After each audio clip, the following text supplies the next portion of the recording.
ब्रजलाल रखा तो छोटी ही अवस्था में पिताजी छोड़ करके चले गए। 5-1 साल के हुए थे, दूसरा वज्रपात हुआ कि चेचक के कारण आंखें चली गई। दुख का पहाड़ आ गया है, चेचक के कारण आंखें चली गई।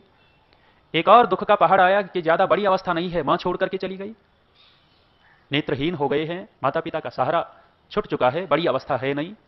भाई और भाभी देखभाल करने लग गए। और देखभाल क्या कर रहे हैं, कभी खाना मिलता है, कभी नहीं मिलता है, कभी पिटाई होती है, कभी भगा देते हैं, काम काम काम, नेत्रहीन है फिर भी।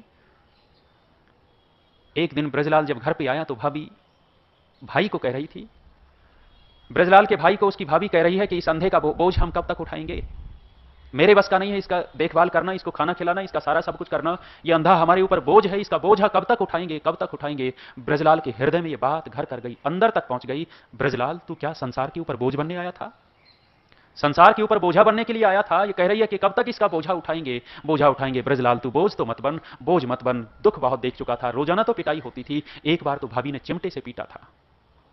ब्रजलाल ने घर छोड़ दिया, चल पड़ा है, नेत्रहीन है, पैदल पैदल पैदल ऋषिकेश पहुंच गए। ऋषिकेश पहुंचे हैं, गंगा के जल में घुस करके गायत्री का पाठ कर रहे हैं। संसार की उपासना छोड़ चुका है ब्रजलाल। जब तक संसार की उपासना की थी तब तक तो दुखी ही दुख तो मिला था, लेकिन इस संसार की उपासना छोड़ करके दूसरे की उपासना में लग गया। ईश्वर की उपासना शुरू हो गई है, गायत्री मंत्र का पाठ करते हैं गंगा के ठंडे जल में घुस करके। चलता है, बुद्धि और खुल रही है, विकसित हो रही है, ईश्वर का सानिध्य मिल रहा है, विद्वान की उपासना भी हो गई।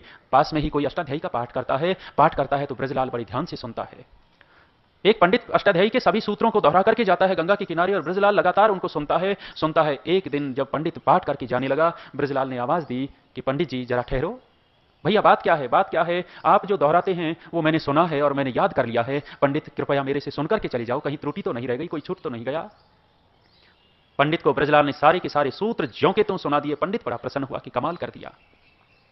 यहां पढ़ पढ़ करके रट रट करके महीनों लग जाते हैं और याद नहीं होता, और ब्रजलाल ने सुन सुन करके याद कर लिया। पंडित बड़ा प्रसन्न हुआ, सूत्रों के अर्थ भी मिल गए हैं, व्याकरण पढ़ गए हैं, सन्यास ले लिया है, बन गए हैं गुरु विरजानंद। विरजानंद बन गए, और विरजानंद बन करके जब पढ़ाना शुरू किया है, आत्मा का बल कितना है। यहां तो एक व्यक्ति आ जाए, जज आ रहे हैं, मंत्री आ रहे हैं, मंच के ऊपर मंत्री आ रहे हैं, मंत्री के साथ क्या है, ब्रजलाल स्वामी विरजानंद जी बन गए। अलवर के राजा ने कहा था कि स्वामी जी महाराज मैं व्याकरण पढ़ना चाहता हूं, मैं पढ़ूंगा। ब्रजलाल ने, स्वामी विरजानंद जी ने शर्त लगा दी कि महाराज यदि एक भी दिन पाठ छूट गया तो हम चले जाएंगे।